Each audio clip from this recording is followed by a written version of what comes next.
What's good, party people? This is Voodoo in the Woods, and it's been a while.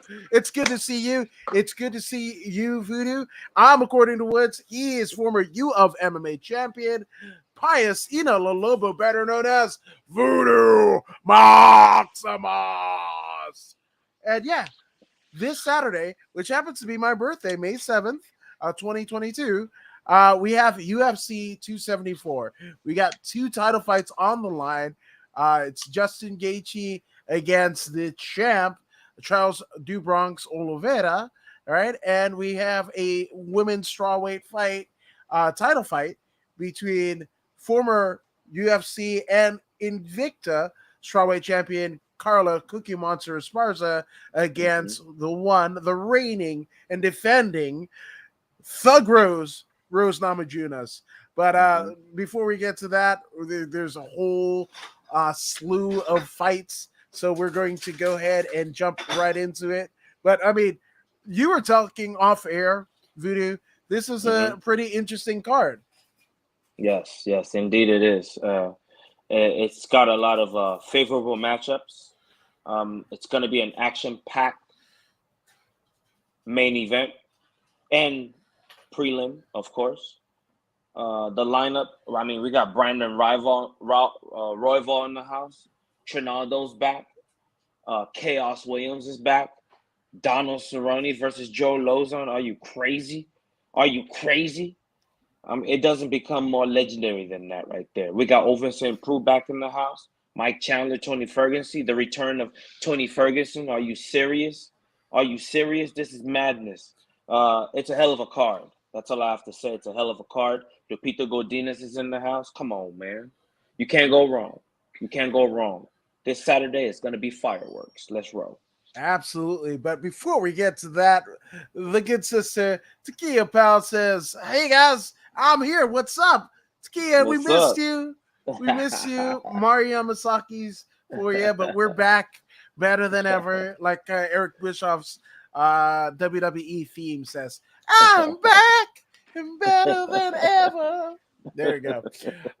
But we're getting the night started off. We have in the bantamweight division, we have 9-3 Journey Newsom against the 10-1. Funny enough, ranked number 5 in the U.S. Southwest, hailing from Mexico. And this, as of right now, we're still in Cinco de Mayo, so happy Cinco de Mayo, everyone. But Ferne Garcia is 10-1. And since it is Cinco de Mayo, all right, we are going to look at Ferne first, right?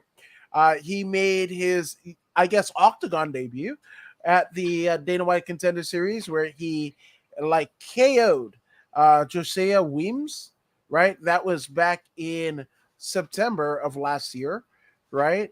So this is his official UFC debut after a crazy run in LFA. Almost, I mean, literally almost is the better part of his pro career.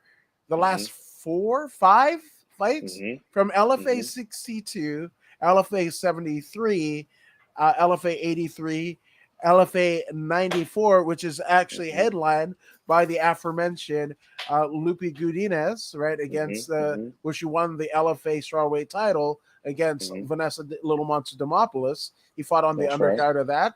He fought on the undercard of Spike Carlisle's fight at LFA 103. But he also fought on the Liddell Ortiz or Tito Chuck 3, as we like to say, against Joe Roy. So there you go. So this gentleman, I mean, he's a decision maker, right? He lost by split decision at LFA 62. And that was the card headlined by none other than Casey Kenny and Vince the Anomaly Cachero, right? Yeah, we broke that one down too. Yep. Yes, we did. Right. So, and then split decision against Marquise Williams, Jay Viola, unanimous decision, split decision against Ryan Hayes, and then a unanimous decision over Isaiah Batin Gonzalez, right? So that's Fernie. on that end.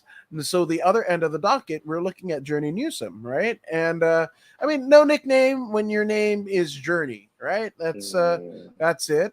But unfortunately, Journey has had a tough go in the UFC, making his UFC debut at UFC on ESPN 3, where he loses a unanimous decision to Ricardo Ramos, right? That's fun to say. Then he gives a no contest against Domingo Piliate and the undercard of Dominic Reyes and John Jones, right? And then gets KO'd by Randy Costa in the first round, right? Jesus Christ, man. If your name is Journey, what a journey has it been for Mr. Newsom here? I want to get your thoughts. We got a tough, literally a 4-fight winning streak. Obviously, a lot of it happening, 3 of those 4 fights happening outside of the UFC in LFA for one Fernie Garcia, but he's going up against somebody that hasn't won one iota in his UFC run. Yep. Unfortunately for Mr. Journey Newsom, he isn't in a position to make any demands. Fernie is in a better position right here because he is more consistent. He's only had 1 loss. He's on some 5-fight winning streak. On that heat alone, I'm going with Fernie Garcia. He understands the way of the force. He's learned the art of winning, and he's very good at it. Mr. Newsom, on the other hand, doesn't seem to have mastered or understands the way of the force. So he might not even make it after this fight. I think he might just get cut after this fight, unless he comes out and he puts forth an impressive performance. Otherwise, we can say goodbye to Mr. Newsom right about now. Fernie's gonna win this one, the second round submission. I see a submission from Fernie Garcia in this particular matchup, second round, which would also mark one of the the most recent finishes of Fernie's career, because again, he's gone a decision, whether losing or winning a decision, but decisions nonetheless. So hopefully he can make good of it as well. But speaking of make good, Takia says, I miss you guys too. Aw, we miss you. I'm just saying, so we're back. We're talking about fights and all of that jazz. But speaking of jazz, man, we got this might be heavy metal. This ain't jazz, because we have the Brazilian 14-2 Ariane Sorioso Carnelosi, and she is facing none other than the aforementioned former LFA women's strawweight champion, one Lupita Godinez, right? So let's look at Carnelosi first, right?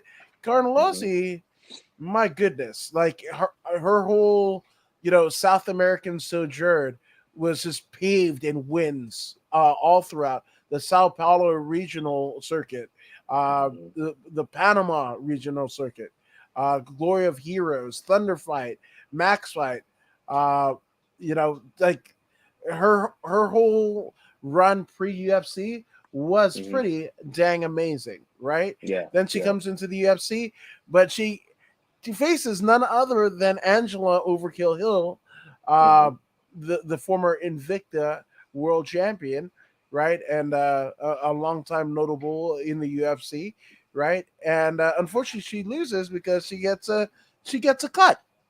Ariane gets a cut, and the doctor stopped it, right? But then after Angela Hill, she goes 2-0, right? Not Young, right? And that was a ground and pound, so she finished by TKO. And then she finished Estela Nunes via rear naked choke. So it's been like a nice little way to tap her off that first loss, that first fight in the UFC against Angela Hill. But my goodness, She's got a tough assignment on Saturday night against Lupita Godinez. So let's look at Lupita's record. Obviously 7-2, but as she came into the UFC, she was undefeated. She was a notable at Combate, right? She fought at Combate 42 Global, beat Felicia Magalan via unanimous decision, then goes to BTC 8 Eliminator and beats via unanimous decision Lindsay Garbrandt, right?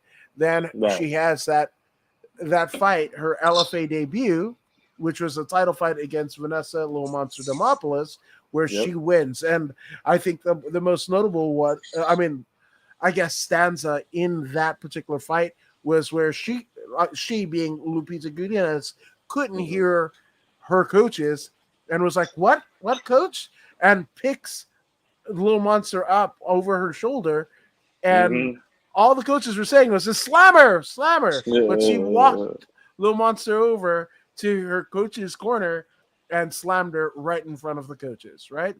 So her only fight in the LFA is the title fight, which she wins via majority decision, but comes into the UFC after a year, like almost a year layoff, right? I mean, yeah.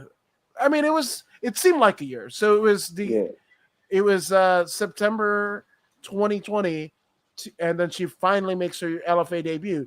Now you got to remember the landscape, right? Where a lot of LFA fighters were making their debuts soon after, and a lot of LFA champions were making their debuts. Royval, been in the LFA. Jimmy Flick. There's so many. Sam Hughes, Little Monster Demopoulos. They're all making their debuts, and we were like, "Where's Loopy? Where's Loopy? Where's Loopy?" And Loopy finally makes her debut, but it's a split decision loss against Jessica Penne, right?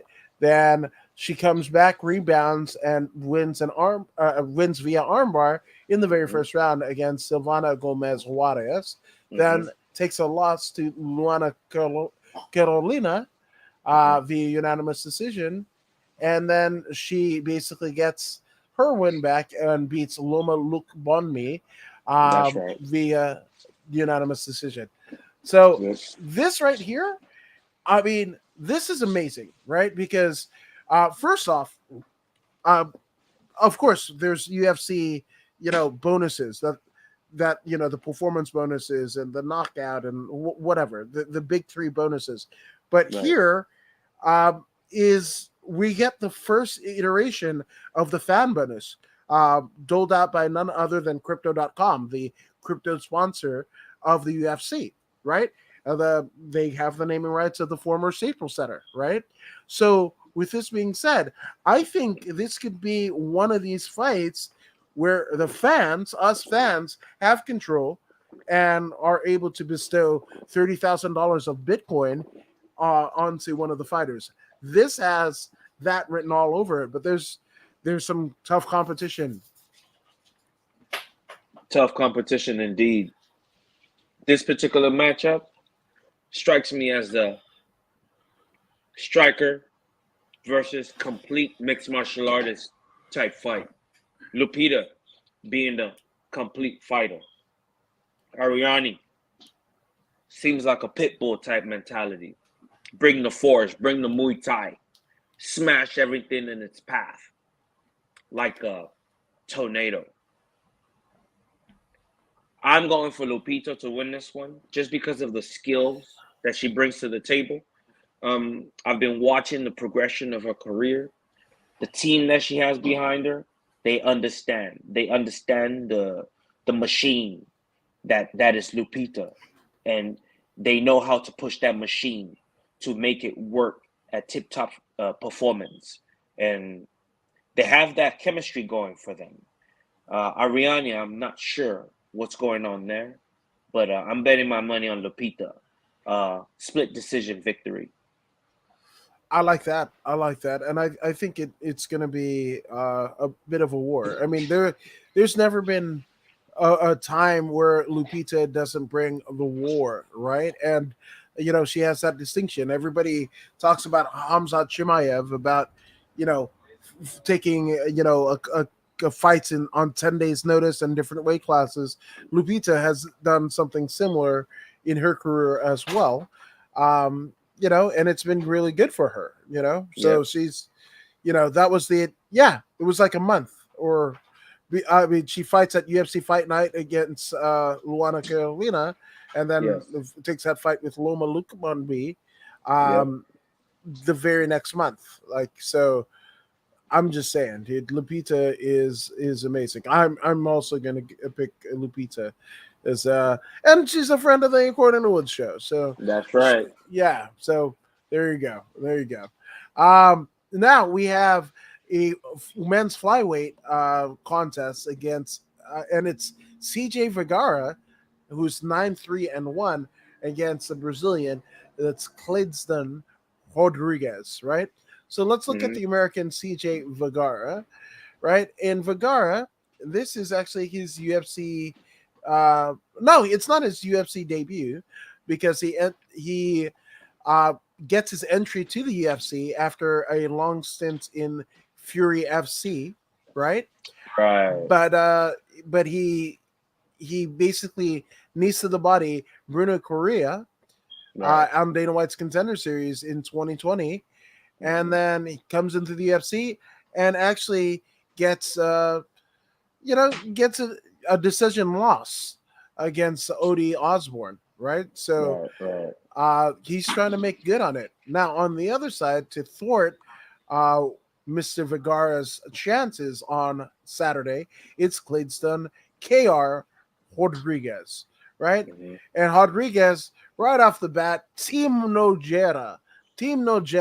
That's Big Nog and Little Nog, the Nojera brothers, like arguably like the breasts, the Shamrocks, like Frank and Ken, the brother fucking MMA glorious, Nick and Nate, obviously, right? But you got to put the Lauzons. Yeah, the Lauzons, right? But you got to put the Noyetas right in there, right? So the fact that Cleidston is a pupil of them, that tells you all you need to know. And especially, I mean, he's got wins in Lux Combat, right? Which you can find on the UFC Fight Pass. Lux Combat, if you haven't seen them, check them out. They got all gold gloves. Their belts looks amazing. They even have like gold lining across the top of the cage. It just visually, it looks like a top tier promotion. It is a top tier promotion because perception is everything, right? That's right. Yeah, so Lux Combat is where it's at, and Mr. KR Rodriguez essentially ends up his one stint in Lux Combat has an 18-second KO over Romario Garcia, right? And then he just goes through Jungle Fight, and we know how many Brazilian-born greats in the UFC have come from Jungle Fight over in Brazil, right? That's right. With Walid Ismail, right? So literally has a run all throughout Jungle Fight 95, 97, and then comes into the UFC by way of Dana White's Contender Series, much like his opponent on Saturday. And he gets a unanimous decision win over Santo Curatolo, right? Yes. So this one, I think, is a very even match, but I mean, there's only one Team Norella, and I think I'm going with KR, but let me see what you think, Vito. I'll flip you a coin on this one, man. I'll go with the other guy. I don't have a horse in this particular race. They have to show me something before I make any investment. So we'll see. Maybe the next time. Okay, that's fair. I'll pick CJ. Okay. On the coin flip thing. All right. That's respectable. I'm not mad at it one bit, Now in the women's flyweight, we have the 8-0-2 Melissa Gatto, right? And she's facing none other than I don't want to say like Mrs. Ortega, but definitely Tracy Cortez, who has a she might be in a relationship with Brian Ortega. You know what? They're the cutest thing. I saw them at what is it? Lights Out Extreme Fighting a little while ago, and they're just cute as pie. Just the nicest people. Yeah. So nothing against it, but so we've got on one hand Gato, right? And she's had 10 fights in her pro career, but 2 of those were draws, right? But she makes her UFC debut at UFC 265, the undercard of the Derek Lewis Cyril Gane UFC heavyweight interim championship fight in Houston, where Derek Lewis famously gets fucked up in front of his hometown audience, right? But even before that, this is crazy to me.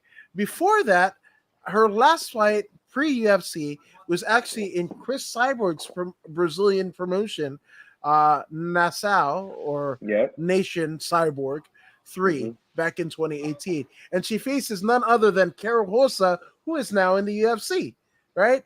But she beat Cara Rosa in the first round of their fight via Kimura, right? Then she goes on and she breaks Victoria Leonardo. I'm sorry. Right. She basically breaks her arm. This fucking arm bar breaks her arm. And that was that fight in Houston. And then basically finishes Sijara Eubanks. And we both know how tough that Lloyd Irvin belted Sijara Eubanks is. But to end Sijara Eubanks via body kick, holy shit, man. That's Melissa Gatto, man. Like that's fuck. Precision. I'm just saying, it's laser focus. Now, Tracy Cortez, not to be outdone, right?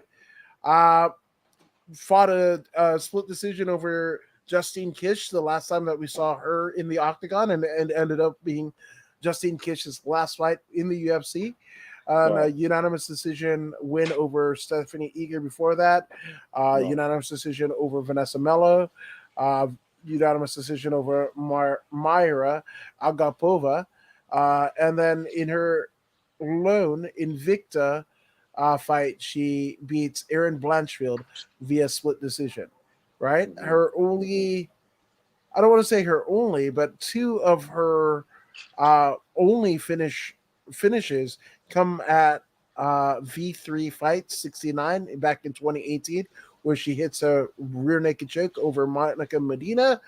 And then she has, she basically TKOs Karen Cedillo at Combate 24. And that was also in 2018. So she hasn't had a finish since 2018. As much as a dig Tracy Cortez, man. Again, sweetheart. Brian Ortega, sweetheart. Just amazing people. But this one, Gatto is a fucking... Said that she's a killer. She's a trained fucking killer. Yeah. Jesus Christ. Yeah. I'll wait for you to finish. She reminds me of a Rickson Gracie type mentality. You know, Rickson Gracie, I remember that dude, man. 400 fights and 0. He was just a buzzsaw. He wasn't the biggest of them. I mean, he was the, he allegedly was 400. Allegedly. He was pretty fit for his size, his height, his frame, but there were bigger heavyweights, He fought bigger people. He fought all comers. Anyone that wanted it. And if the money was right, he was going to fight him. And the way he does it is, he'll stand with you. He'll start with his hands. But ultimately, jiu-jitsu is where it's at with him because he is one of the Gracies, Rickson Gracie. So jiu-jitsu is where it's going to be. And this is what Gatto is bringing to the table. She will strike you until she gets her hand on you. Once she gets her hands on you, the strangulation begins. We here at Voodoo in the Woods, we tend not to go against perfection. So until Tracy Cortez proves to me that she is better than Gato, I'm gonna continue to go with Gato every single time in this matchup. Gato, I wouldn't be surprised if it was a submission in the third round, man. I wouldn't be surprised. She's an arm breaker. She's a fucking cut open upper. Cut open upper. That's what I Right? got. But Yeah, I'm with it. Fuck, man. So, I mean, again, we could be wrong, but Tracy definitely needs to fucking dig deep. Like, because Gato It's a big fight. Yes, it is. It's a serious yes, fight. And again, this could also be that Crypto.com fan voted, $30,000 bonus, which I would love nothing more because it happens in Bitcoin. So I'm just saying. It could end up being fight of the night. Who knows? Who knows? But one thing that we do know, right, is the Portuguese-born Andre Fial is going up against Cameron Vanderkamp, right? Right. And Andre, 19 fights in his professional career, right? The last time that we saw him in the octagon was when he KO'd in the very first round Miguel Baeza. And he had a lot to prove because they put him in there with none other than somebody that you told me about first, Michel Piera, who holds a win over Stylebender, right, in kickboxing. So that's a tough customer to get right off the bat. And it's not just Michel Piera beat Stylebender, but he's training with none other than the current UFC light heavyweight champion, Glover Teixeira. Right? That's right. In the fringes of Boston Cold, right?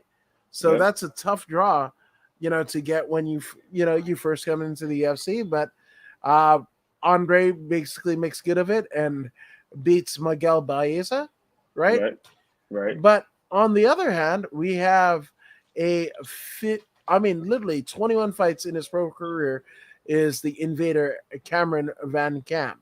Right. And when we look at Van Kamp's record, this is actually his UFC debut, fighting all over the regional circuit, but essentially is on a 4-fight winning streak where he's got a decision over Dan Strijan, right? Or Sittergen. There we go.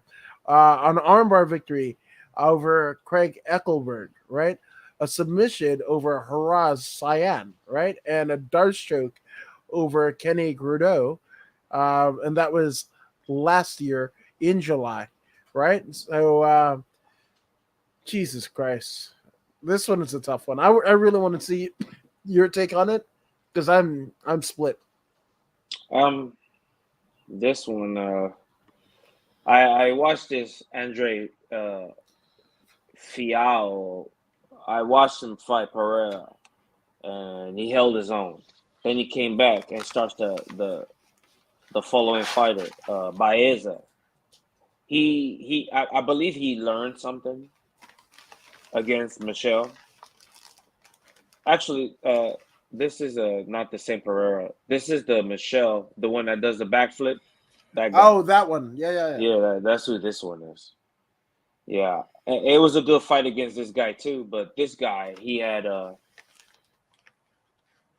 style that he brought was the hit and don't get hit type style. He was very good at evading, so that kind of threw Andre's game off a little bit. But in his return match against Baeza, you know what I'm saying? You saw what it was. He knocked him out in the first round rather quickly, if I might add. So Cameron Von Camp, this fella, this Sound of Music fella, he's in for a fight because Andre Fial is not one to be messed with. So I'm going with Andre here, man. I wouldn't be surprised if there's a stoppage in this match. All right. Cool. I think, you know what? because I've fucked up the other Fiera and whatever. So I'm going with you. I'm going with you, and I'm going Andre Filel. And he just fought a month ago, not even a month ago, 4/16, 2022. Now he's back for 5/7, 2022. The man just won, and he's right back in there. A 2-week turnaround. That's what I'm talking about. We want to encourage fighters like this. So I'm going with Andre. I like it. As am I. As we move up the card, and we have none other than actually two guys that really in the heavyweight division we don't really know of. At least I don't. I'm gonna put myself out there. But we got Marcos Rogerio. That's what it is. The R's and the H's in the Portuguese. It messes me up every time. But Marcos Rogerio de Lima, right? Mm-hmm. Who is 19-7-1. That's a pretty impressive record, with wins over Maurice Green and Ben Rothwell, right? Unfortunately, losing to Alexander King Kong Romanov and Stefan Struve. But and also, I mean, Jesus Christ, this is wild because I don't know that I've seen, I know we've talked about him, but I can't remember for the life of me one Marcos Rogerio de Lima fight at all. Because he's been in the UFC since what? Ultimate Fighter Brazil? Season 3? This is 2013 we're talking about, 2014. And I don't even I couldn't pick him up from a lineup. And that's nothing against him, but it is what it is, right? Benefits of being a heavyweight, man. Not much competition out there. You know what I'm saying? Guess. I mean, there aren't that many. Compared to the 145-pound division, compared to the 155-pound division. You know, true cream of the crop type characters. You know what I mean? In the heavyweight division, maybe you'll have one outstanding fella, 2 or 3 at the most. Right. You know, and then everyone else gets dominated. It is what it is. Yeah, that is true. That is true. Now, with somebody with almost just as many fights, we have none other than Blagov, Ivanov, or Baga, as he likes to be called. And Baga has also been in the UFC for at least 4 years, right? Facing none other than Junior Dos Santos in a losing effort via unanimous decision.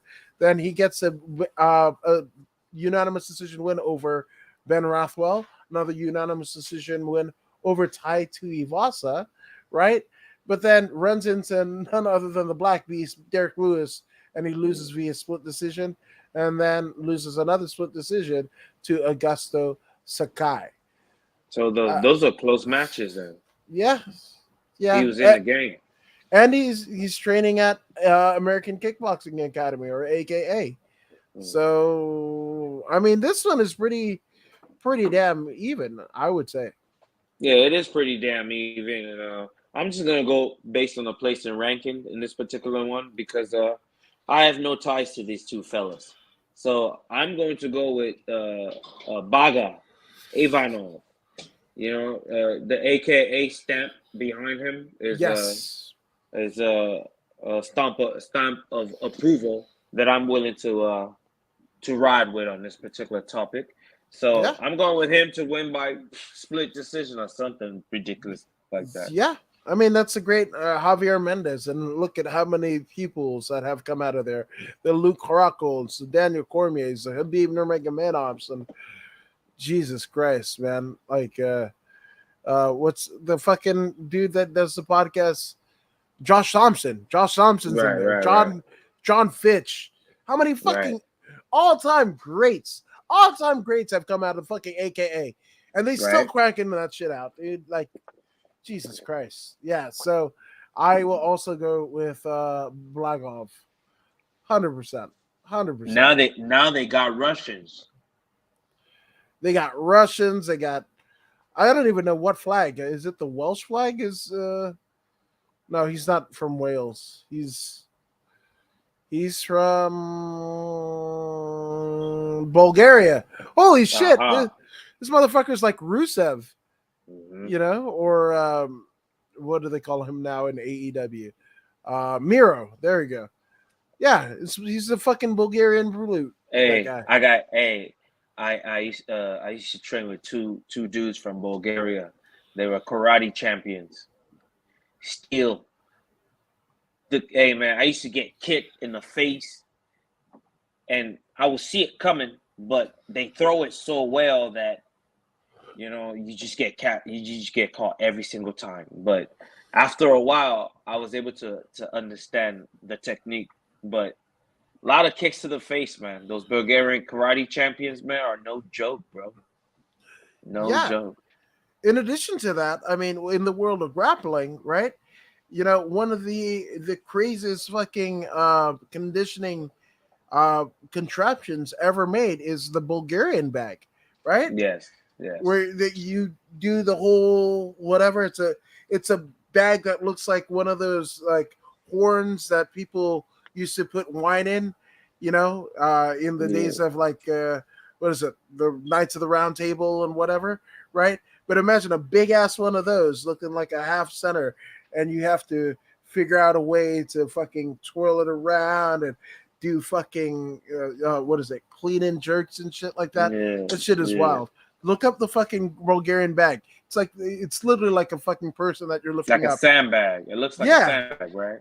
Yeah, and these badass Bulgarians are just fucking lifting it like the Iron Sheik in the fucking clubs, right? The fucking So I'm just saying. So yeah, we're going with Baga. Baga for sure. Most def. So as we get up in the card, we actually go down in weight because you just do after a heavyweight fight, but we got an exciting fight with Matt Schnell, who is 15-6, against none other than Brandon Raw Dog Royval, who is 13-6. Now, with Danger Matt Schnell, who literally looks like a fucking Ken doll, that guy, but he essentially makes his UFC debut on the Ultimate Fighter, right? Season 24. He faces Rob Font and loses, right, in the finale. But prior to that, he was in Legacy FC, the precursor to current day LFA, right? It was LFA and RFA. I mean, Legacy Fight and RFA that merged together and created the LFA, right? So after that, he goes on to the Ultimate Fighter, beats Matthew Rizzo, then gets eliminated from the tournament by Tim Elliott, but then comes back and is an alternate and was able to face Rob Font in the Ultimate Fighter finale. And maybe that wasn't the finale, right? Maybe that was just, they paired people in the season to kind of fill up the card. But in any event, he loses to Rob Font. Then he makes his official UFC debut in a losing effort to Hector Sandoval, but then rebounds and gets a unanimous decision win over Marco Beltran, Naoki Inoue, Last Samurai. He actually finishes fucking Louis Smolka in the very first round via triangle choke. Does the same thing to Jordan Espinosa. Loses, gets KO'd by Alexander Pantoja, but then wins a split decision over Tyson Nam. So he is 1-1 in his last two fights. Actually, sorry, I take that back. He's 1-2 because he loses a split decision, unanimous decision over Rodrigo Bontorin, right? So now he's in there with Raw Dog, Brandon Royval. And Royval is a Mark Montoya Factory X guy, right? One of the nicest dudes in the game. A friend of the According to One show, right? So I'm not going to pick against him. But he did something that Matt Shaw couldn't do, was get a win over Rodrigo Bontorin, right? But prior to that, losing to Brandon Moreno and Alexander Pantoja. respectively, but has a win over Kai Kara France, Tim Elliott, Nate Williams, Joby Sanchez. Lost to Casey Kenny. Charles Johnson, Jerome Rivera. Crazy enough, he fights on the undercard of LFA 43, which is none other than Ryan Lilly against current Bellator World Bantamweight Champion Rafael Stotts. Mm-hmm. So that's just a fucking kind of cool little tidbit. Ryan Lilly, who you train with, right? And Rafael Stotts, who's the Bellator World Champion, right? Yep. And essentially Royval fought on the undercard of those gentlemen, which is just fun when you think about the MMA math ramifications of everything. That's right. But I can't go against somebody that's been on my podcast. Raw Dog has been a guest on the According to Woods podcast, so you could say I'm biased, but you're gonna see we're big fans of Royval. I was telling you about Voodoo about Royval, and look, you have actually extended my love for Royval because you speak about him so passionately that I'm like, how can he not lose? Brandon Royval can never do anything wrong, right? Yep. Hey, Royval, what was that former champion's name again? What's that dude's name again? The Rafael Stotts or Jimmy Flick? No. The UFC champion in their weight class before. Jesus Christ! I just wrote it off too. What was his name? It was Brandon Moreno. Moreno. Yeah. That fight with Brandon Moreno. For the record, for those that don't know, Raw Dog dislocated his shoulder during the fight. That's why he lost. He didn't get beat down or anything. He wasn't dominated. None of that. He dislocated his shoulder, and at such a high level, you cannot fight with 3 limbs at such a high level. So that's why he lost that match. It wasn't because he got dominated. But when we look at Schnelly and Royval, I look at Schnelly, I see that he's a complete fighter. He's 32. He's peaking, right? He's seen it all. He's done it all. He's won more than he's lost, right? 6 losses, 15 wins. He's doing well in his career.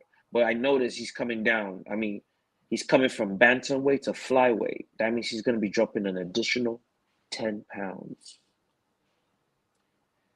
That matters. You're coming down to Brandon Royval. Brandon Royval, known for his cardio. When he comes, he is like the Terminator. He will not stop until he breaks or he breaks you. And this is how Raw Dog is. Now, on top of that, non-stop assault, he's a complete fighter. He flirts with free flow every time he fights. The level of athlete that you see before you, please, ladies and gentlemen, pay attention to this kid. Study him. Watch his career. Don't study him. Watch his career progress. If he remains active, he is capable of being champion. He's got all the tools. If there's anything missing, it's probably right here.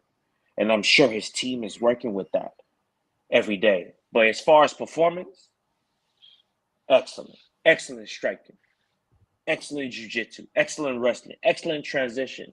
The man is extremely flexible. Guess what? He uses it. He incorporates that into live fighting. This is the next level. So Brandon Royval, I see the pressure get into mat, and I see Royval finishing it with a ground and pound, terrible elbows, slicing him up into oblivion.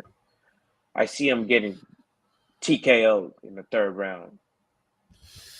Yeah, I mean, I can't agree with you anymore. Team Royval all the way. But also, we were talking about Javier Mendez and AKA, but fucking what Mark Montoya has done at Factory X, holy shit, and what he continues to do. So shout out to Montoya and the rest of the Factory X guys. Obviously, notwithstanding Brandon Royval, I see it the same way. I see Royval finishing because he's already seen what it takes to be at the top level. His body is fucking. His body gave out rather than his will. That's right. That's almost like fucking Cain Velasquez, right? That's right. Exactly. Yeah. The rare breed, bro. There's a rare breed there. There isn't many of humans like this people right here.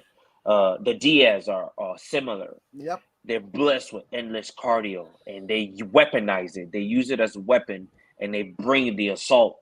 It's like having 1,000,000 soldiers fighting, say, 300, and they send all 1,000,000 at the same time. That's what it feels like when you fight these people that are strapped with a huge gas tank. And then furthermore, this guy is even a whole lot more lethal than the Diaz brothers because he's got kicks, he's got knees, he's got elbows, and he'll throw him from any distance. He understands distance. He flows through distance so easily. You know what I mean? Yeah. And the fact that he is still very young, he will peak. He will peak. And when he peaks, title peaks with him. Yeah. This is what I see for this kid. No, 100%. I couldn't have said it any better, you know? So, again, Team Royval, Team fucking Factory X. Let's do it. Fucking Brandon Royval, right? But speaking of things to be done, we have this 7-1 Brazilian, the immortal Norma Dumont, right?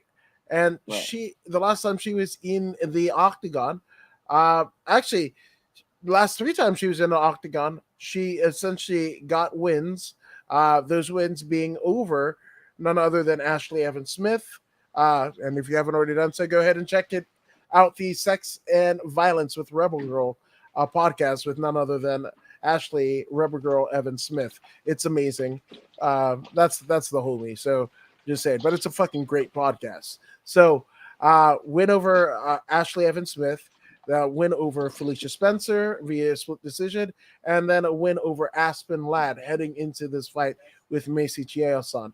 Now, prior to that, also, she faces none other than Megan Anderson, former Invicta featherweight champion, and she gets KO'd by Megan in the very first round of her UFC debut back in February of 2020.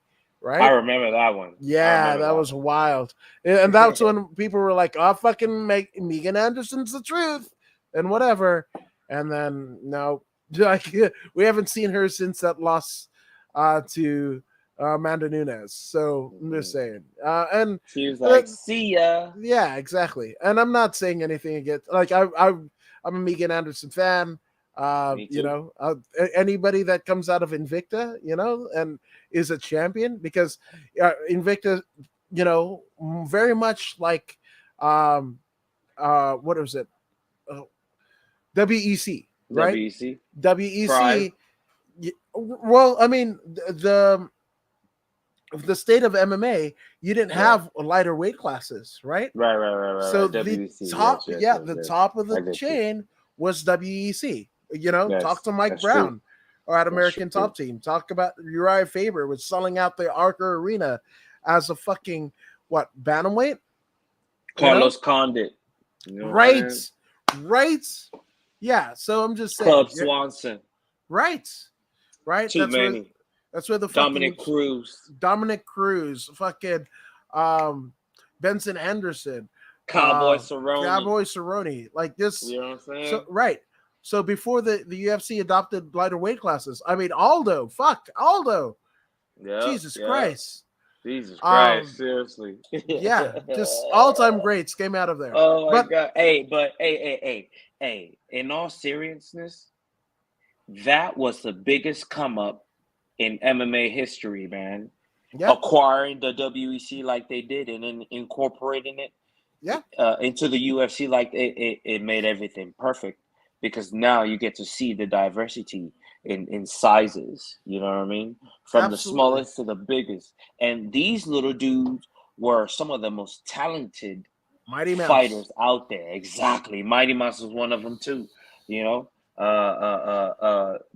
was Benavides, Joseph Joseph Benavides. Benavides. Yeah, Dude, all these dudes Damasio were. Page, fucking dude with vitiligo. I forgot Scott something or whatever. Yeah, Yeah. Jorgensen Yeah, or something like Jorgensen. that. Holy shit. I was a Yeah, fucking Jorgensen fan. yeah, yeah. Dude was Yo, bro. bad. Yeah, dude. Hey, Damasio Page. Garcia, Yes. Garcia. Dude. But so Yeah. to my kind of comment, Invicta is that for women's MMA, Yes. right? Yes, I Because agree. I agree. so for me, when have a Megan Anderson come over, that's a fucking big deal, right? That's true. That's true. But unfortunately, in this particular instance, it didn't work out well for Norma Dumont because she faced Megan Anderson, gets KO'd in her UFC debut, but then wins ever since, right? Yes. And those are some Yes. names. Those are some talented fighters. When you talk about Ashley Evans Smith, when you talk about Felicia Spencer, you talk about Aspen Ladd, those aren't walks in the parks, people. No, Those are not at all. fucking like skilled fighters, and some of the most respected in their craft, right? Right.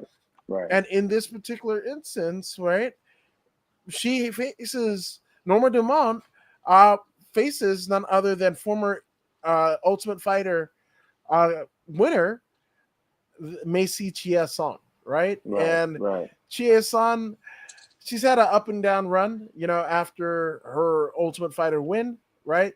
Right. Obviously, she beat none other than Pane Kianzad for that Ultimate Fighter 28 win, right?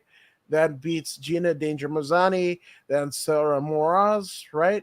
Both of them by KO, or I should say TKO. Then loses to Lena Landsberg, and then unanimous decision win over Shanna Young. Then a unanimous decision win over Marion Renault.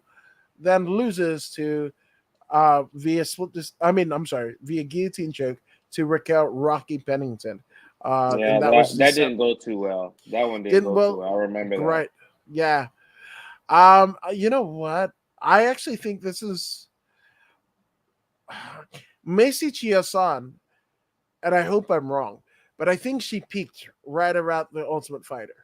She has no ground game, bro. That's the problem. She has no ground game. Yeah. You're not going to come to the UFC and expect to box everyone or kickbox everyone. Yeah. It's not going to happen, especially at the highest level. Look, she's like top 25, which is not bad at all, right? But Norma Dumont's number 3, man. Respect must be given where respect is earned or whatever. Dumont has a ground game, and based on that quality by itself, I'm going for Dumont to win this one, at least by taking it to the ground and controlling situations. Yeah. Winning the transitions and controlling situations, staying safe. So Chiasson, who is the taller, bigger, stronger person, doesn't smash this individual. So this is what I see. I see submission attempts.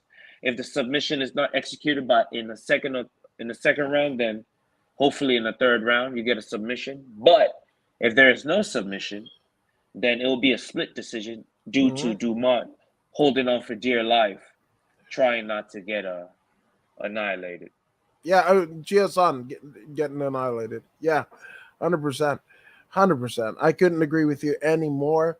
And speaking of agreement, Husky 518 says, "What's up, guys? It's Shane, the good brother from the Round Table Pro Wrestling Podcast, which you can get, much like Voodoo in the Woods, on none other than bodyslam.net, where we're being simulcast right now. Shout out to all of the content creators on bodyslam.net. Shane, great to have you with us. And you, good sir, have a nice little title belt that you might have won from the East Coast. So you gotta let us in. I'm just saying. That's what's up. Yeah, might have thrown a particular throwback. No, I'm messing. But he did get a belt. It's all shiny. It's amazing. So shout out to Shane. But speaking of shout outs, we have literally in this next contest 2 of the most tenured fighters that aren't heralded. We have Danny Roberts, who's 18-5 out of Great Britain. 18-5 is Danny Roberts. 18-5 is Danny Roberts. This motherfucker has what? 23 professional fights, right?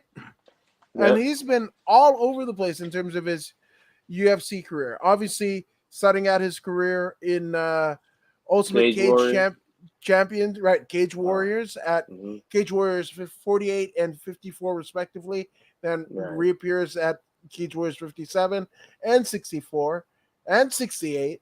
And then he makes his UFC debut and beats Nathan Coy in 2015 via triangle choke, right? And then Dominic Steele wins via unanimous decision, loses to Platinum Mike Perry, unfortunately. And I say unfortunately because I, just on general premise, I like Danny Roberts better than I do like Mike Perry, but that's another story for another day. Yeah, but I mean, he's been all up in here. After the loss to Mike Perry, KO's Bobby Nash, that Nordine Talib, that's a name that we forget. Yes. But he loses to Nordine via TKO, very first round, 59 seconds. Then he KOs Oliver Enkamp. Then he beats David Zawada, but then loses to Claudio Silva and Michel Pieta, where he gets finished both instances. Then he KOs none other than Salim Imadev, right? And then beats via split decision Ramzan Imaev. So again, that's the personification of an up and down run in the UFC, right? But he's going up against the always fucking tough, the guy who, Jesus Christ, close to 40 fights in his professional career. Yeah. He was born in 1978. He's like literally 20 years older than most of his contemporaries. And I'm talking about yes, Francisco Chironaldo, Constrictor team, right? Just got a huge victory over, I wouldn't say huge, but it was impressive, especially at the stage of his career. A win over Davey Grant via split decision. KO's Jai Herbert, that was the fucking one. That was when, it put people on notice, right? Yep. And just look at it, right? Like, before he faces Muslim Salonkov, right? He fucking is in there with OG Bobby Green. That's right. Beats Bobby Green via unanimous decision. Beats John McDessie via unanimous decision. Then KOs at what, 40 years, north of 40? He KOs Jai Herbert? Yep. If he's 43 now, when he KOs Jai Herbert, he was fucking 41. 41, guys. Just saying. And Jai Herbert he's a tough cookie. That was like, holy shit, man. He's been in the UFC since 2014. I'm just saying, dude. And starts his MMA career in 2006. 2006, man. Again, Actually, I got that wrong. He's been in the UFC since 2012. See? So 10 years in the UFC. 10 years in the UFC, people. We can MMA math all we want. I'm going with fucking Francisco Trinado because it counts. Me too, man. Just on GP status. Yeah. On GP, you got to respect that. The man is still performing at an extremely high level, even into his 40s. Still doing it. Still feeding North of 40. North of 40. 43 years old. He's 43 years old. Still doing it at the highest level. Now he's going to be going in there against Danny Roberts. No offense to Danny Roberts. The Brazilian is more appealing to me right now. He's a perfect fighter, and he's fighting for a cause. So Francisco Trinaldo with some kind of decision victory. I like it. But he could also fucking get that KO too. So I mean, he's very powerful. He's very powerful. Dude, he looks like a fucking video game character, Francisco Trinaldo. Just saying. Yeah, so Francisco Trinaldo all the way. But speaking of all the way, we got a rude one. We got rude boy Randy Brown, who's 14-4 against the 13-2 Khaos Williams. Last time we saw Randy Brown in the fucking octagon, right? He was in there with none other than Jared Gooden, right? Where he wins unanimous decision. That he beats Alex Oliveira, right? Cowboy, not Du Bronx, right? Right. And he gets an arm in rear naked choke, which is pretty notable. Loses to Vicente Luque before that, but then beats Wally Alvarez and Brian Barberena. Loses to Nico Price, wins over Mickey Gall via unanimous decision. Lost to Bilal Muhammad. He's just been all up and down. But even Rude Boy Randy Brown has been in the UFC since 2016, right? So, Khaos Williams, man, Khaos is chaos, man. The Oxfighter is Oxfighter. He's a fucking. He looks like a video game character, right? On a 2-fight winning streak, those being over Miguel Baeza, where that's his most recent win, where he KOs Baeza in the third round, right? Yeah. And then he beat via unanimous decision Matthew Smellsberger, one of my favorite named fighters. And I'm not saying that he has a name. I'm just saying I like the name Smellsberger. I always smell burger. So I'm just saying. I got the Oxfighter KO, second round KO, Oxfighter over Rude Boy. But what say you, Voodoo? Yeah, that's not a bad assessment. The Oxfighter is. It's not easy to get your shots off on him because of how aggressive he is. Once you start to set and attempt to strike at him, he has very good head movements. He's going to proceed forward. Though you're mounting an offense, he will proceed forward, slip the shots, get to the body, get to the head eventually. This is what he does. He is not the type of dude to take anyone down. This is going to be a dogfight. If Randy Brown chooses to stand with him, Randy Brown will go to sleep. And that's that. It is what it is. Randy Brown needs to fight smart, use his reach, use his distance, move around, use his front kicks. Stay away from the roundhouse kicks. You can throw hooks with your hands, but anything that's coming from the outside to creating a half a circle is taking too long in regards to a Khaos William. He'll time it right, and he'll knock your block off. So you got to keep that distance and just collect points. Roberts needs to collect points. At least collect points until it's time to wear down Khaos, or perhaps Khaos might have gotten tired or depleted a little bit. And then you can bring the force towards him, but force to force, Khaos wins. Yeah, man. Force to force. I like that. I like that. So, shit. Opening up the main card, right? The pay-per-view only card. We have two of the most tenured fighters ever. Yeah. What we mentioned. But Donald Cowboy Cerrone, 36-16 against the 28-15 Joe Lauzon. Right? We'll look at Lauzon first. But J Lau, that doesn't age well. But J Lau was on a losing streak.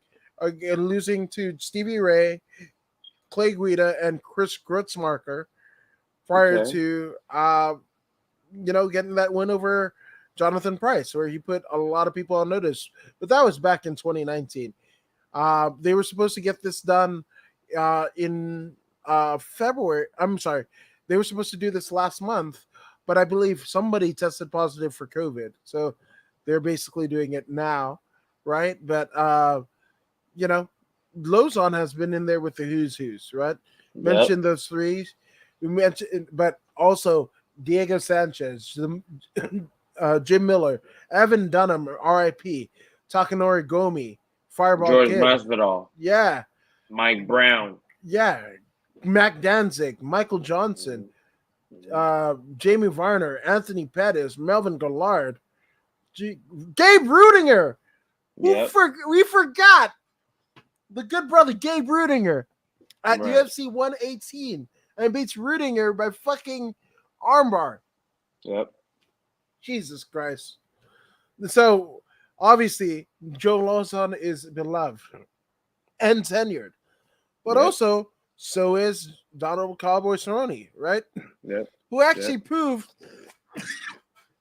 in the UFC press this week that he didn't want to be there. Like, he didn't want to be in there in the fight with Conor. So that proved fucking Stephen A. Smith right. I can't even believe that. I can't believe that is true, but it is true. It has become his truth. Yeah. It wasn't that in the beginning. It wasn't. But listening to Stephen A. make the comment, it left an imprint upon his mind. And that imprint grew. That seed grew to become his truth. So Stephen A. implanted that in his head, and he accepted it because that was his choice. He chose to accept that. He could have let it go, but he chose to internalize it. And now it is part of his truth. It's coming out of his mouth now. Yeah, that's a scary one. But I mean, after the fight with Alex Morono, right, where he gets KO'd, Cowboy basically took some grappling fights, right, at Combat Jiu-Jitsu Worlds, right, and where he faced Greg Jones, arguably one of the greatest no-gi grapplers alive today, right, and then also loses, against UFC notable Joe Solecki, right, where he gets rear naked choke. But the last MMA fight that he had was Alex Morono, where he gets KO'd on his feet. I remember people were crying that was a bad stoppage. I thought it was right. Given how many fights and how much trauma Donald Cowboy Cerrone has put on his body over the course of his career, right? I remember first time I saw Donald Cerrone wasn't even on WEC. It was on fucking Tap Out with Mass Scrape and Punk Ass. Skyscraper. Yeah, those three, the Tap Out crew.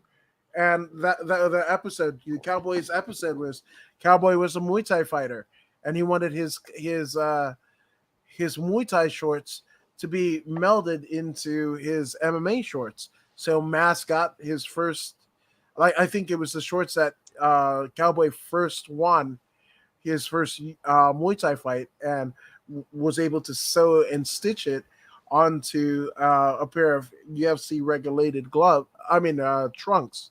And he ends up winning. So just fond memories there. But I mean, literally on a 4-fight losing streak, actually 5-fight winning 5-fight losing streak, and those being against Tony Ferguson, doctor's eye stoppage. You remember that, where obviously Cowboy's eye blew up because he blew his nose and it just fucked up. It was so gruesome. Justin Gaethje, where he gets KO'd. Conor McGregor, obviously, where he gets KO'd. Unanimous decision lost to Anthony Pettis, and then that KO over Alex Morono. So I actually have Joe Lauzon winning here, probably like heel hook, like something vicious on the ground. Second round. Yes. Joe Lauzon is one of those Hicks and Gracie type characters as well. He can strike, but he's going to take the path of least resistance, and he's going to get his hands on you. If he gets you to the ground, he's a hard worker. He's got an extreme gas tank. He's one of the pioneers of martial arts, or mixed martial arts, as they say. One of the first pioneers. Amazing fighter. Him and his brother, very good fighters. It's good to see that he's still around. I believe in his jiu-jitsu skills. I believe in his approach to nullify Donald Cerrone, execute that submission, like you said, and I see Donald Cerrone retiring right there in the ring. Wow, yeah. I mean that's got some historical implications. Obviously, there's more fights, and you can't tell him that, but there's more fights behind him than there is ahead of him in terms of Cerrone. So, um, I, what does Donald Cerrone have to prove? He's Absolutely nothing. yeah. That why not call it a career in Phoenix, right? Exactly. Exactly. And that's win, lose, or draw. It's not even if Yep. he loses. Yep. Win, lose, or draw. He's a He, bona fide legend.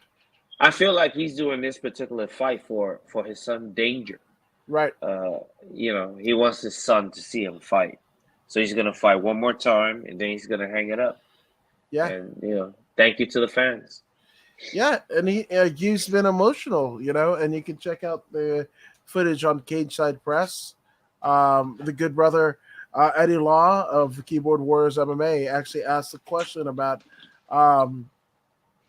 like what does his son mean to him, and Cerrone got choked up, and it's crazy. I thought I was the only one that saw it. You saw it too, and yeah, this could very well be Cowboy Cerrone's swan song. Yeah, it is what it is, man. Thank you, Cowboy Cerrone. If my hypothesis is correct, well, thank you very much for everything you've done for the sports of mixed martial arts, all the years of entertainment. Donald Cerrone's roundhouse kick is one of the best I've ever seen. Study Donald Cerrone. Watch how after every extension of his leg, the heel always comes back to hit him in the butt. You have to retract that kick immediately. Otherwise, a grappler or a jiu-jitsu artist will grab onto that leg, pull you in, suck you to the ground, and then now you're somewhere you don't want to be. So it's very good practice to throw the kick and bring the leg right back immediately. And if you study Donald Cerrone, you see what I'm talking about. Thank you, Donald Cerrone. But Joe Lauzon, he's going to win this one. I wouldn't be surprised if both of them retire on the same very night. Yeah, exactly. It said everything that we said about Cowboy. He could definitely make it applicable to Joe Lauzon. So if it is the end for both, again, amazing career fighting the who's Yep. who's. You two are both first ballot Hall of Famers. Don't let anyone tell you different. That's right. But yeah, so it's a big night. It's going to be an emotional night there in Phoenix. But speaking of emotions, my goodness, we have um, former UFC interim champion OSP Ovince Saint Preux, who's 25-16, over the great Mauricio Shogun Rua, right? Now, Yep. when we're talking about OSP, last time we saw him in the octagon was a losing effort to Tanner Broser, right? And also um, losing to Jamal Hill, both of those being TKOs, right? But he beat Alonzo Menafield by counter left hook, right? That's just OSP's like what last four. So he's 1-3 in terms of his last four fights. That's a rough way to be. So on the other side of the docket, we have again Shogun Rua. What can you say? Former Pride greats. I mean, um, Jesus Christ! Like there's not much to say, right? But in terms of the last time that we saw Shogun in the octagon, it was a losing effort to Paul Bear Drew Craig, where he tapped to strikes, right? Then Right. prior to that, he gets a split decision win over uh, uh, basically Big Nog, right? Then KO's Tyson Pedro, loses to Anthony Lionheart Smith, right? Gian Villante, Jesus Christ, he's just. I mean, he even faced James Tahuna at UFC Fight Night, UFC Fight Night 33. Jesus Christ, I'm just saying. So I actually have uh, not Shogun. I have OSP on this one. I think the amount of damage that, everything that we understand and love Shogun Rua for, those I think are going to be detriments when he faces a tough wrestler in OSP. So Yeah, yeah. yeah. I see you. I've been watching Shogun since Pride 1. I've been watching it since Pride 1. Uh, Phenomenal fighter. Shoot to Box Academy. Shout out to Rafael Cordero, Vanderlei Silva, Anderson Silva, uh, uh, the Shogun, and Ninja Hua. Uh, what a team they had. What a team that was. What a team. Um, some of the best mixed martial arts of all time. It was something special to watch these guys perform. Mauricio Rua, as you can see, the list goes on. Dominating Japan, coming to America, losing initially to Forrest Griffin, but coming back and getting that loss back. Rising all the way to champion at the UFC. I believe he beat Chuck Liddell. I can't remember who he beat. And then now he faces the John Bones Jones. And that's been the only person to hold the title ever since, until fairly recently.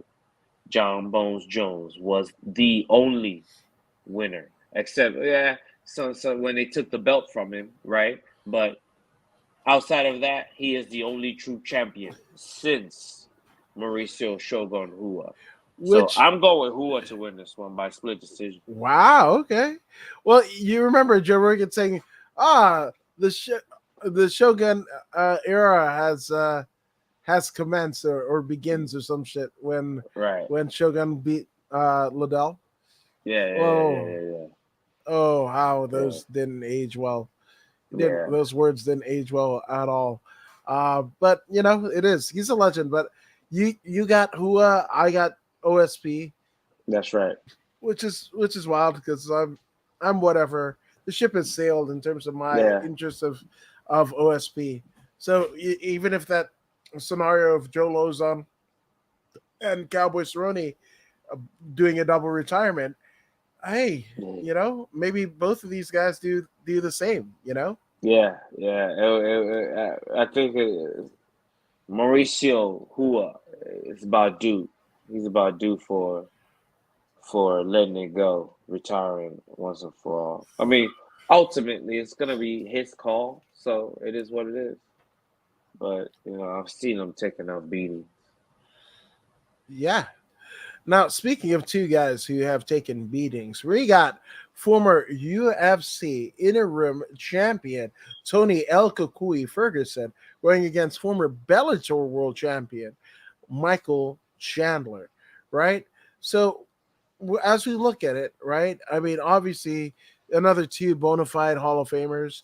Did you see the interview with Tony where Yeah, they asked him about uh Dana Chandler being Dana White's boy or some shit like that, and he just fucking shat all over it. Tony was like, "Oh, you really think that Chandler's Dana White's boy? Da da da, whatever. Like, don't make it out that like."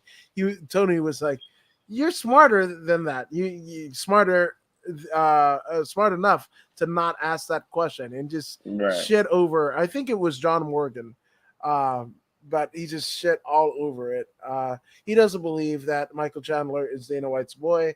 And when you look at how long it took for Chandler to get into the UFC, you could see that as well.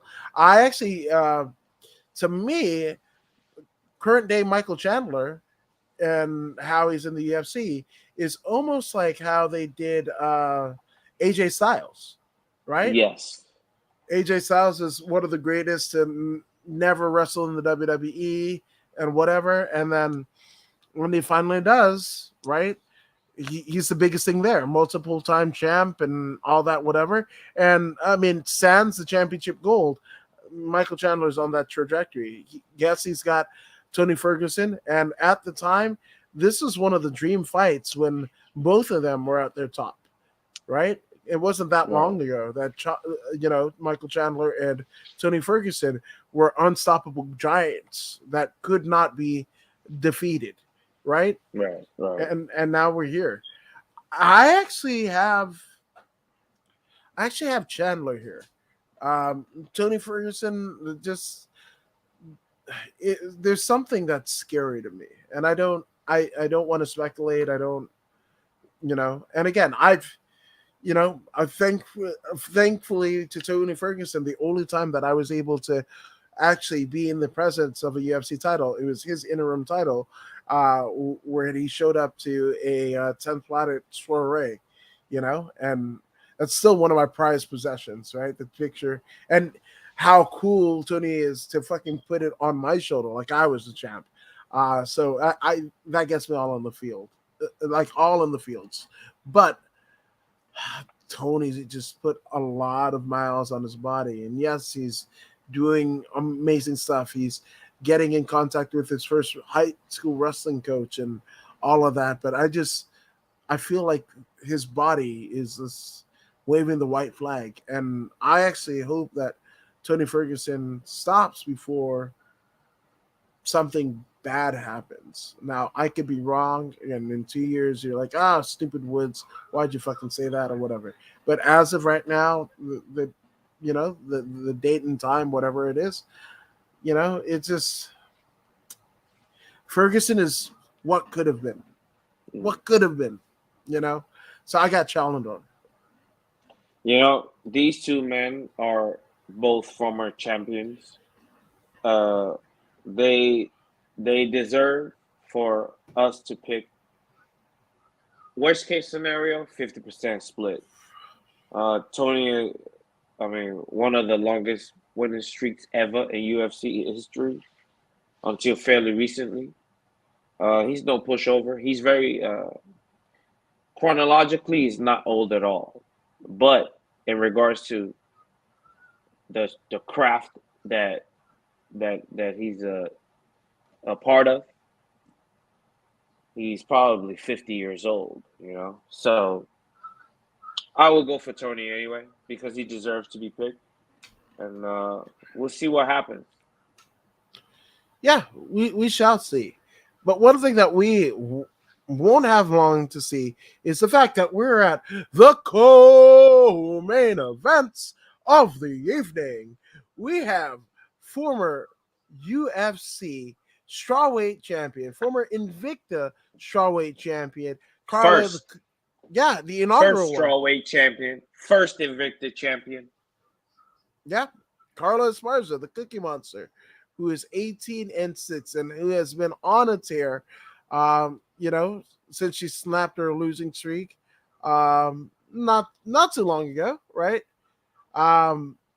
Actually, it was 4 years ago, right? The losses to Claudia Gadelha and Tatiana Suarez. Claudia Gadelha is unfortunately retired from MMA. Well, good for her, right? And then Tatiana Suarez had that crazy neck injury, and a lot of people don't know if she'll be back, But that was back in 2018, right? Faces former Invicta notable Virna Jandiroba, all right, at her UFC. It wasn't her debut, but on UFC on ESPN +8. Dude, like Carla Esparza is just, again, first ballot Hall of Famers. This is a Legends deal. But speaking of another legend, we have the 11-4 Thug Rose Namajunas, and this is actually the second fight because they fought each other in the finals of their season's Ultimate Fighter. Rose had hair, she had fucking braids and all that shit. Carla Esparza is just fucking wrestling the shit out of you. But the crazy thing about Esparza is her most recent run, her campaign for the title, her striking has looked as laser focused as it's ever been. But you got Thug Rose, the fucking mentality of Thug Rose and the indomitable spirit of Thug Rose, right? So Voodoo, what are you thinking on this one? I think this could potentially be a fight of the night, assuming that the main event isn't the fight of the night already. Well, when we look at psychological advantages, psychological goes to Carla Esparza as she has already beaten the current champion. Uh, Wrestling goes to Carla Esparza. Striking, however, on every single level goes to Rose. Will she be able to impose her striking on on Carla? This is the question. I believe she's long enough to make this happen. She just has to remain disciplined the entire time, keeping a distance while striking from afar and landing adequate shots. No unnecessary kicks or dumb stuff. Just be specific and be focused. And I think Namajunas can pull this one off. But the question is, can she? Will she be able to handle the stress of Carla Esparza? And and will she be able to keep away from wrestling with Carla? I don't think so. I think Carla's gonna close the distance very well. Carla's gonna put on a fence and score a lot of points. I think I'm going with Carla, bro. Like for real. I don't usually bet against the Champ. champ. Yeah, but I'm going Carla here, man.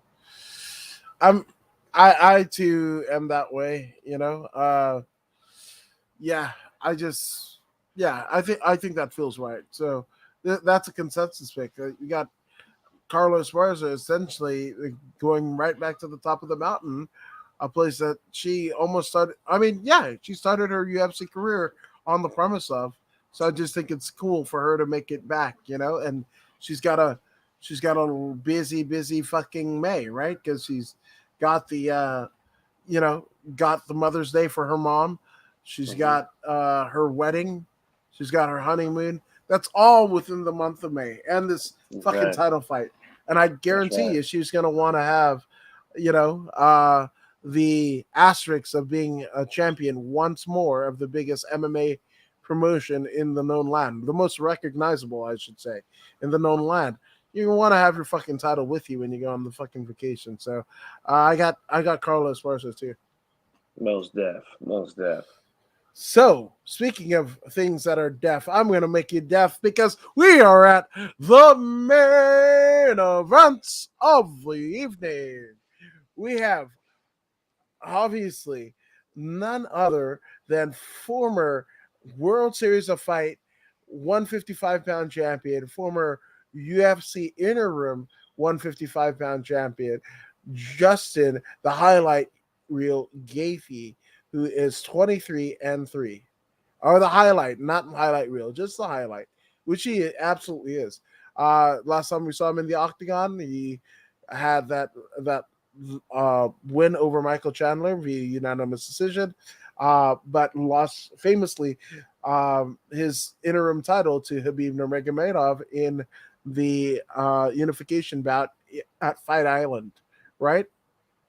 Then we've got on the other side of the docket, we have Du Bronx Oliveira. This guy is the personification of, everything that you want to believe, right? Coming from the slums. And if you work hard enough, it doesn't matter if you get doubted in your dreams, people think it's stupid, whatever the case may be. Charles Oliveira has gotten all of it and came out on the other side as a UFC world champion. One of the baddest motherfuckers on the planet, wins against Dustin Poirier, where he finished him, rear naked choke. Michael Chandler. Yeah, dude, like he's just fucking awesome, man. I never want to pick against Oliveira again. Everything that he stands for is everything that I believe in. And he works hard. He's at a fucking world class gym in shoot box. He's doing well for his home country. Like, and he's taking this shit seriously, but Gaethje is a fucking, that dude's a shotgun. He is a semi-automatic shotgun, if that exists. It's just like his head, his fucking, the bullets are big and fat, like those double D fucking batteries that you get for whatever the fuck you got your kid. over Christmas and you can't remember to get the batteries beforehand and everything else is closed. That's what fucking Justin Gaethje's fucking onslaught is, right? It's fucking he's just coming forward and forward and forward and blasting you with shotgun shell-esque fucking, damage to your body. And you just can't stop it. And the crazy thing about it, he's a world-class wrestler. He used absolutely none of it. Almost in the vein of Chuck Liddell. Like, holy fucking shit, man. But even still, I got Do Bronx in this one retaining. Mm-hmm. Me too. Do Bronx all the way. Do Bronx, there's something to be said about these fighters that come from poverty. They usually have a different drive, and that drive is like a sixth sense. Not really a sense, but I can't explain it. But there's a haste about these people, and there's a lot of responsibility placed upon their shoulders, and because of this, he is forced to perform. He might not be feeling well on this particular day, but he's gonna get up on that particular day and get the job done. Go to practice. He's gonna do what he has to do because there are people back home waiting, right? It's always like that. So he has that upon his shoulder. This is why he is who he is. This is why he has shown so much improvement like we've seen throughout the years. This is why he is the reigning, defending champion of the world, Charles Oliveira. The man is here and he's found flow. He has found flow and he's making things happen. I hope he continues to be a winner. I hope he continues to be a winner, even after this fight. I believe he deserves a Conor McGregor fight, and to get a Conor McGregor fight, he's got to beat Justin Gaethje. Yeah, no, 100%. Jesus Christ. Do you know what good that Oliveira could do in his community with Conor McGregor money? You know, the type of money that fucking what's his face? Poirier got in 2 fights with Conor. That's life-changing money. Holy fuck, man. So that's right. Oliveira, you know, the story, everything that he's been through, everything that he's gone through, all the performances that he's essentially captivated us all with, that is going to will him to victory on Saturday night, man. And again, I'm a fucking big Justin Gaethje fan. You know, him and Moraes coming over from World Series of Fight. You know, shit, dude. Yeah. I thought that was gonna be the fucking, you know, what everybody thought. All of those Strike Force Elite FC people. You know, when that purchase was made, that's what people thought. That's what I thought those two would bring. Now, both of them have had title shots, both being Gaethje and Moraes and what have you. But Moraes ain't even here anymore, right? It's just Gaethje flying the flag of World Series of Fight. And hell, the World Series of Fight isn't here by name anymore. It's PFL, right? So I'm just saying, you know, like I'm a Gaethje fan, but this version of Oliveira is fucking crafty and unstoppable. So again, Do Bronx. Yeah. So yeah. So that is UFC 274. And again, a long sabbatical, but we're back and better than ever. So we thank you guys for joining us. But Voodoo, where can they find you on the socials? Oh, definitely. A whole lot of traffic on YouTube lately. I'm starting to engage it a bit more. So look for on YouTube, Facebook page, of course, Instagram, Voodoo Maximus. What else? I guess that's it. Snapchat, that's right. Snapchat, Voodoo Maximus, all day long. Let's go. Yes, and I'm According to Woods, where you can find me for podcasts and dumb shit memes. Also, check out Wrestling Perspective Pod. That is a great podcast that by Dennis Farrell and the legend Lars Fredrickson of Rancid. They do a wrestling podcast. You know, That's the shit that you've been seeing with CM Punk, that was on that podcast. The stuff where they named Ruby Riott from WWE into Ruby Soho, that happened on that podcast. Great content. I'm cutting up clips, editing stuff, the thumbnails and all that. That's on me. So go ahead and support that. You'll be supporting me. I'm just saying, those are some good brothers. I'm just saying. But we will see you back here Sunday with more Voodoo in the Woods as we fucking wrap up UFC 274. You guys be amazing because you are amazing. Later.